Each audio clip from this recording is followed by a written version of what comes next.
आखिर ऐसा क्यों होता है कि एक कक्षा को हमने पास कर लिया तो हमें वो आसान लगने लगती है। ऐसा नहीं है कि बायो थ्योरी वाला है तो उसको लाइन टू लाइन पढ़ने वाला कॉन्सेप्ट है, ऐसा नहीं है बेटा जी, राजा जी, ऐसा नहीं है। 3 पेज की पूरी थ्योरी सिर्फ एक डायग्राम के अंदर क्या हो गई है, हमारी कंप्लीट हो गई। तो उस तरह की स्टडी के ऊपर आपको आना पड़ेगा। कहीं कहीं 1-2 चैप्टर आपको क्या करेंगे बेटा जी, समस्या देंगे। तो मेरा कहने का मतलब ये है कि अगर ऐसा कुछ होता है तो उनसे आपको लो कॉन्फिडेंस फील नहीं करना है, बस उन्हें क्या करना है कि बार बार रिवाइज करना, उनको बार बार देखना है। हेलो बच्चों, स्वागत है आप सभी का हमारे आज के इस प्यारे से सेशन के अंदर। आप में से बहुत से बच्चे जब किसी कक्षा को पास कर लेते हैं, उस कक्षा से आगे निकल जाते हैं तो उन्हें वो कक्षा आसान लगने लगती है। आप अभी 10th को पास करके 11th में आए हैं और अभी आपसे अगर पूछा जाए कि भाई 10th कैसी है, इजी है या हार्ड है, तो आप यही बोलेंगे कि सर बहुत इजी है, बस थोड़ी सी और मेहनत कर लेते तो हम तो और ज्यादा परसेंट बना लेते हैं। आखिर ऐसा क्यों होता है कि एक कक्षा को हमने पास कर लिया तो हमें वो आसान लगने लगती है, और जब हम खुद उस कक्षा के अंदर थे तो उस समय पे हमें वो बहुत ज्यादा हार्ड लगती है। और कैसे होगा, कैसे पास होंगे, कैसे परसेंटेज बनेंगे, यही सब चलता हुआ रहता है। रीजन क्या है इसका? एक सीधी सिंपल सी बात यह है कि जब जो चीज हमारी चल रही है उसका हमें नॉलेज नहीं है, उसका हमें एक्सपीरियंस नहीं है, हमें नहीं पता कि उसके अंदर क्या गलती नहीं करना चाहिए, हमें नहीं पता कि उसे किस तरह से समझना चाहिए, हमें नहीं पता कि उस चीज का हमारे लिए कितना महत्व है, तो वो जो भी चीज रहेगी वो हमारे लिए क्या हो जाएगी, बहुत ज्यादा समस्या खड़ी करने वाली हो जाएगी। लेकिन जब हम उस चीज को देख लेते हैं, उस चीज के साथ में लड़ाई कर लेते हैं, 1 साल तक उस चीज को हम समझ लेते हैं, तो उसके बाद में हम पीछे देखते हैं तो हाँ नहीं, अब तो बहुत ज्यादा क्या लग रहा है, 10th हमारा आसान लग रहा है। क्यों हुआ ऐसा क्यों फील होता है? तो पहली चीज तो यही है कि भाई आप सिस्टमेटिक तरीके से उस समय पर उस 10th की चीजों को समझ नहीं पाए थे, इसलिए वो आपको क्या हो गई थी, मुश्किल लग रही थी। और जब साल भर आपने पढ़ लिया तो आपको समझ में आ गया कि हाँ ये नहीं करना था, ये करना था, तो हमारा बहुत अच्छा हो जाता। अब आ चुके हैं हम कहां पर, 11th क्लास के अंदर, और ले लिया है हमने कौन सा, जीव विज्ञान सब्जेक्ट और बायोलॉजी को लेकर के। अब आप कहीं ऐसा फील ना करो, कहीं ये ही गलती आप वापस से फील ना करो कि अच्छे से अगर पढ़ लिया होता तो और अच्छे परसेंट बनते, अगर ये गलती नहीं की होती तो और अच्छा हो जाता, अगर ऐसा किया होता तो और अच्छा हो जाता। ये सारी चीजें आपके साथ नहीं होना चाहिए, पहली चीज तो ये। और दूसरा, आपको पता है कि 11th और 12th 2 ऐसी कक्षाएं बेटा जो कि आपके जो भविष्य है, जो आपका फ्यूचर है, उसको एक सही दिशा के अंदर लेकर के जाती है। आपकी 11th के अंदर की गई मेहनत, 12th के अंदर की गई मेहनत आपको कहीं ना कहीं बहुत ज्यादा आगे काम में आती है। आप चाहे किसी भी फील्ड के अंदर जाओ, मैं ये नहीं कह रहा हूं कि आपने जीव विज्ञान लिया है, बायोलॉजी लिया है तो आप भाई नीट करो, डॉक्टर बनो। आप किसी भी फील्ड के अंदर जाओ, आपकी जो कक्षाएं हैं, आपकी जो क्लासेस हैं 11th 12th, ये आपको बहुत ज्यादा क्या करेगी, मदद करेगी। तो आज की इस पूरे के पूरे सेशन के अंदर हम उसी बात की क्या करेंगे, चर्चा करते हैं। शुरुआत करते हैं हमारे इस सेशन को। क्या चीजें हमें ध्यान रखना है 11th बायोलॉजी को स्टार्ट करने से पहले, किन गलतियों को नहीं करना है और किस तरह से हमें पढ़ना है, इन्हीं 3 मुद्दों पर हम क्या करेंगे, बात करेंगे। चलिए तो स्टार्ट करते हैं हमारे आज के इस सेशन को। बेटा सबसे पहली चीज जो है वो आपको ये समझ लेना चाहिए कि किसी भी युद्ध को लड़ने से पहले आपको ये पता होना चाहिए कि सामने वाला जो भी हमारा योद्धा है, जो सामने वाला जो दुश्मन है, वो किस तरह से, उसकी अच्छाइयां क्या है, उसकी बुराइयां क्या है, यही पता होना चाहिए। तो बायोलॉजी को स्टार्ट अगर करना है या फिर किसी भी सब्जेक्ट को अगर स्टार्ट करना है ना, तो पहले तो यही पता होना चाहिए कि सिलेबस क्या है। सिलेबस यदि पता है तो हाँ भाई बहुत अच्छे से क्या करोगे, आप जंग को लड़ लोगे। मैं बात करूं बायोलॉजी की, हम 2 अलग अलग इसे क्या करते हैं, हिस्सों में बांटते हैं। पहला हिस्सा जिसके अंदर हम जंतु के बारे में पढ़ते हैं, जो एनिमल्स होते हैं उसके बारे में हम पढ़ते हैं, नाम रख देते हैं हम उसको क्या, जूलॉजी रख देते हैं। जिसके अंदर हम प्लांट के बारे में पढ़ेंगे या फिर पादप के बारे में पढ़ेंगे, उसे हम बोल देते हैं क्या, बॉटनी बोल देते हैं, जूलॉजी और बॉटनी। लेकिन इन दोनों को बेटा, इन दोनों का जो नाम अलग है ना, इनके काम भी क्या है, अलग है। जिस तरह से इनका नाम है वैसा ही इनका क्या है, काम है। होता क्या है कि इन्हें, ये जो सारे के सारे चैप्टर्स है जूलॉजी के, इन्हें आप बहुत ही अच्छे से माइंड के अंदर क्या करोगे, एज्यूम करोगे। भाई हार्ट के अंदर यहां से यहां ब्लड गया, फिर इधर गया, जैसा मैं बोलता हुआ जाऊंगा या फिर टीचर बोलता हुआ जाएगा, आप क्या करोगे, एज्यूम करोगे कि हाँ भाई ऐसा होता है। मैंने कहा कि बाएं तरफ हार्ट होता है, हाँ इधर ही हमें धक धक की आवाज आ रही, इधर ही होता है।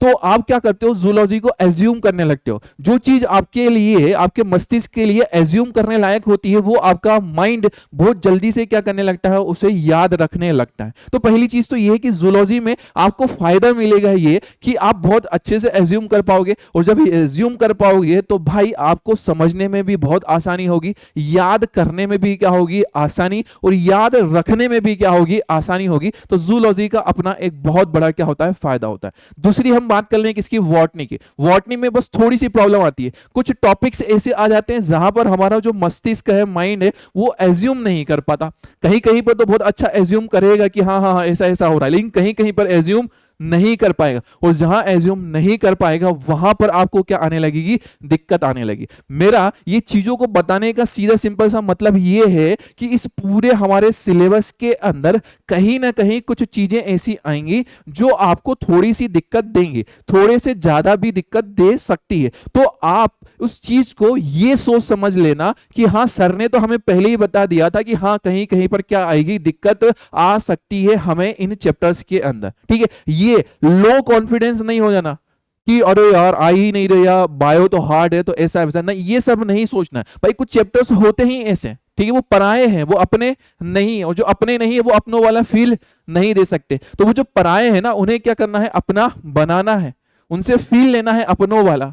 कहानी इतनी समझ में आ रही है क्या? चलिए, तो पहली चीज तो इतनी है। इसके साथ में हो सकता है मैं एक चीज बता दूं कि आप अलग अलग बोर्ड से हो, यूपी, बिहार, झारखंड, हरियाणा, या फिर हमारा राजस्थान, या फिर रसिया बोर्ड, यूक्रेन बोर्ड, किसी भी बोर्ड से अगर आप हो सकता है एक दो चैप्टर ऊपर नीचे जा सकते हैं भाई, सबका अपना अलग अलग पैटर्न होता है। मैंने तो ओवरऑल लिख दिए, जूलॉजी के 11th में इतने सारे की सारे होते हैं, इनमें से आपके बोर्ड के हिसाब से एक आध दो बाहर हो सकता है, ठीक है। इसमें से भी, बॉटनी में से भी एक आध दो क्या हो सकते हैं बाहर। कोई नया आ सकता है क्या? नहीं, नया नहीं आएगा, बस बाहर जाएगा इस लिस्ट में से, ठीक है, नया कोई सा भी नहीं आएगा। इतनी बात समझ में आ रही है क्या आपको? चलिए, अब बात यही है कि ये दोनों की दोनों जो है ना, जूलॉजी और बॉटनी, इनको पढ़ने का तरीका भी थोड़ा सा क्या है बेटा, अलग है। पढ़ने का तरीका क्या है, अलग है। अभी तक आप क्या करते हुए आए हो, अभी तक क्या करते हुए आए हो आपने, मैं ये नहीं बोलूंगा, लेकिन हो सकता है मैक्सिमम बहुत सारे ऐसे हो सकते हैं कि उन्होंने अभी तक ऐसा ही पढ़ा हो कि बायो को शुरुआत किया तो उन्होंने भाई पढ़ा दिया कि जैव प्रक्रम ऐसा ऐसा ऐसा ऐसा, लाइन टू लाइन सुना दी, ये पूरी की पूरी प्रक्रिया। पाचन तंत्र तो ऐसा ऐसा हुआ, खाना यहाँ से यहाँ गया, आहार नाल में गया, पाचन यहाँ पे हुआ, ये पूरा मतलब लाइन टू लाइन उस चीज को क्या कर रहे हैं, पढ़ रहे हैं। लेकिन ऐसा नहीं है कि बायो थ्योरी वाला है तो उसको लाइन टू लाइन पढ़ने वाला कॉन्सेप्ट, ऐसा नहीं है बेटा जी, राजा जी, ऐसा नहीं है। क्या करना है आपको, शॉर्ट नोट जो होते हैं, हमारे शॉर्ट नोट्स जो होते हैं, उस पर बेस्ड स्टडी के ऊपर अब आपको आना पड़ेगा, आज नहीं तो कल, लेकिन आना ही पड़ता है इस जगह पर। कहां पर? शॉर्ट नोट्स की दुनिया के अंदर, ठीक है। 10th की अगर बात करें, हो सकता है आपने कभी अगर मेरा कोई क्लास देखा हो, मेरा पैटर्न यही रहता है, शॉर्ट नोट्स वाला ही। उसी तरह से मुझे पढ़ाने की भाई शौक भी है, और मुझे लगता है कि कहीं ना कहीं बच्चों को वो चीज बहुत ज्यादा हेल्प भी होती है, ठीक है। हो सकता है पीडब्ल्यू में किसी और टीचर से अगर पढ़े हुए हो आप, उन्होंने भी इसी तरह के पैटर्न में आपको पढ़ाते हैं, शॉर्ट नोट्स वाले ही पैटर्न में। हो सकता है कहीं और से पढ़ा हो शॉर्ट नोट्स के पैटर्न में, या फिर ये भी हो सकता हो कि आपने कहीं और से अगर कुछ ऐसा वैसा पढ़ा हो थ्योरी के रूप में कि हाँ भाई क्वेश्चन को क्या कर डाला, डायरेक्ट याद कर लिया, उसमें कभी भी आपका फील नहीं होगा, उसमें कभी भी आपका भला नहीं होगा। इस बात को ध्यान रखना, आपको शॉर्ट नोट्स बेस्ड स्टडी के ऊपर आना पड़ेगा। जूलॉजी के अंदर सबसे पहला काम यही है कि आप जो पूरी की पूरी प्रक्रियाएं हैं, जो पूरा की पूरा आपका नोट्स है, उसको किस रूप में लिखो, तो शॉर्ट नोट्स के रूप में। और वो कैसा होना चाहिए? डायग्राम बेस्ड होना चाहिए। भाई पाचन तंत्र की मैं बात करूं, पूरी एनसीईआरटी के अंदर 2-3 पेज अगर लिखे हुए ना, सिर्फ और सिर्फ एक पेज एक डायग्राम के ऊपर वो तीनों की तीनों पेज क्या हो जाएंगे, आ जाएंगे। सिर्फ एक डायग्राम और एक पेज के ऊपर क्या हो जाएंगे, वो सारी की सारी। कहने का मतलब समझ रहे हो, 3 पेज की पूरी थ्योरी सिर्फ एक डायग्राम के अंदर क्या हो गई है, हमारी कंप्लीट हो गई। तो उस तरह की स्टडी के ऊपर आपको आना पड़ेगा, उस तरह की स्टडी के ऊपर आना पड़ेगा। दूसरी, जूलॉजी के अंदर आपके एग्जाम के अंदर बहुत सारे आज से डायग्राम बेस्ड क्वेश्चन भी पूछे जाएंगे, तो आपको शुरुआत से ही अपने जो डायग्राम वाली जो डायग्राम की स्किल है उसके ऊपर फोकस करना पड़ेगा। ऐसे काम नहीं चलेगा कि सर बनाना सिखा दो, या फिर आ नहीं रहा है, हमें तो डायग्राम आता नहीं है, ये सोच के नहीं बैठना। मुझे खुद नहीं आता था, लेकिन आज के समय में भाई एकदम फटाफट फटाफट डायग्राम बन जाता है। मैं खुद बता दूंगा कि हाँ ऐसे से ऐसा, इधर से इधर ये लेकर के चलना है, मैं बनाऊंगा तो आपको भी फील आने लगेगा कि हाँ इस तरह से डायग्राम बनता है। लेकिन मेहनत तो फिर आपको करनी ही पड़ेगी, क्योंकि डायग्राम की स्किल ये आप खुद प्रैक्टिस से क्या करोगे, डेवलप करोगे। इतनी बात समझ में आ रही है क्या? तीसरी चीज मैं आपको बता दूं बेटा कि रिवीजन करने का तरीका थोड़ा सा कैजुअल रहेगा। कैसा? पहली चीज तो जो शॉर्ट नोट्स बेस्ड आपने क्या की है, पूरी की पूरी पढ़ाई की है, आपको उसी के ऊपर पहले फोकस देना है, उसी को बहुत अच्छे से क्या करना है, पढ़ना है शॉर्ट नोट्स को। ठीक है, उससे क्या हो जाएगा sir, short notes based revision करने से भाई उससे बहुत सारे एमसीक्यू जो वस्तुनिष्ठ सवाल होते हैं ना वो कंप्लीट हो जाएंगे। दूसरी चीज जो कॉन्सेप्ट होता है ना, जो पूरा उस चीज को समझने के लिए जो कॉन्सेप्ट है ना, वो पूरा कॉन्सेप्ट क्या हो जाएगा, बूस्ट हो जाएगा। और तीसरी बात कि जो क्वेश्चन आंसर याद करोगे सब्जेक्टिव क्वेश्चन आंसर, तो उनकी थ्योरी को याद रखने में क्या हो जाएगी बेटा, सहायता हो जाएगी। ये फायदा होता है शॉर्ट नोट्स बेस्ड रिवीजन करने का। कहानी समझ में आ रही है क्या? इतनी बोलो, कहानी समझ में आ रही है क्या? ठीक है, अगली चीज मैं बता दूं, यहां पर हो सकता है जूलॉजी के अंदर कुछ जगह पर छोटे मोटे ऐसे डाटा आएंगे।